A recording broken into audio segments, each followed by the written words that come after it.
ඔන්න මීගමුව කුඩා යාත්‍රා සහ බහුදින යාත්‍රා සඳහා ජැටියක් හදනවා.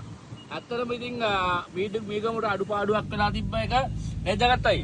ඔව්. මේ ඇත්තට මේ රජයෙන් අලුත් මේ අපි හිතුවේ නෑ මුකුත් කරනවා කියලා. මේ ඇත්තට නෑ ඔයා මට කියනකම් මම දන්නේ නෑ. ඉතින් මේ වැඩේ යනවනේ. වැඩ යනවා මේ මිනිස්සුන්ට දැනගන්න වෙනදා වගේ ඉතින් අර මගුල් බෙර ගහලා තොරන් ගහලා විසිල් ගහන්නේ නැහැ නේ වැඩේ. මෙතන තමයි වැඩේ යන්නේ නේ.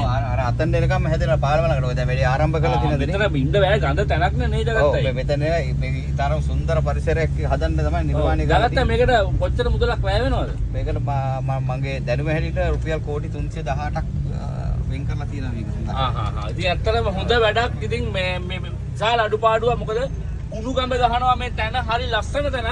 නමුත් කුණු ගඹ ගහනවා ඉතින් ජැටියක් කොච්චර අවශ්‍යද මීගමු ජනතාවට දීවරයන්ට එන්න මේ රජෙන් ඒ බලාපොරොත්තු දීලා තියෙනවා. කවදානකට වැඩ ඉවර වෙනවද?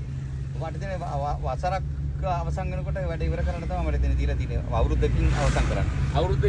අවුරුද්දකින් උන් අපිට ලස්සන ජැටියක් මීගමුවේදී දැක බලා ගන්න පුළුවන්. මේක හොඳම එක තමයි මේ ව්‍යාපෘතියේ සම්පූර්ණ සැලසුම් ඔක්කොම හදලා තියෙන්නේ මොරටු විශ්වවිද්‍යාලයේ 27 වෙලා හදලා තියෙන්නේ. ඒ කියන්නේ මේ අඩුම වියදමකින් හොඳම තාක්ෂණය භාවිතා කරමින් තමයි මේ කියන්නේ වෙන තරම් ඉතින් සැලසුම් හදන්නම බිලියන ගණන් කෝටි ගණන් වියදම් කරනවානේ. ඔව්. ඉතින් අවම වියදම මට තියෙන ඔකේ සමාරම්භ කර අවස්ථාව මූලික වැඩ ආරම්භ කළේම රුපියල් 600ක් 700ක් කියන මට තියෙන වියදම.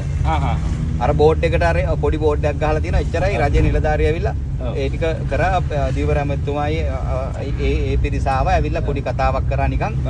අර සුබ නැකත. ඔව් මම දැක්කා මේ ජගත්ත අයියා තින්නවා. ඒකට පීත්තපටි විතරයි සල්ලි ගිහිල්ලා තියෙන්නේ. ඕ පීත්තපටියකුත් නැහැ. අර නිකන් අර මේ රෙද්ද එහාට කරා ඉතින් ඉන්න නිලධාරිය ටික ඉතලා එච්චරයි. ඊට පස්සේ වැඩේ යනවා. මේකේ වගකීම තියෙන්නේ ගත්ත ඒ කියන්නේ මේක බාර මේ ව්‍යාපෘතිය බාරගත්ත සමාගමට. ඒ කියන්නේ ඒගොල්ලෝ තමයි වග කියන්නේ. ඉතින් අපි බලාපොරොත්තු වෙනවා සහ අපි බලාගෙන ඉන්නවා මීගමුවේ කුඩා දීවර යාත්‍රා සහ බහුදර දීවර යාත්‍රා වෙනුවෙන් හැදෙන ජැටිය බොහොම ඉක්මනට වැඩ කටයුතු ඉවර වෙලා බලන්න හම්බ වෙයි කියලා. ජය වේවා.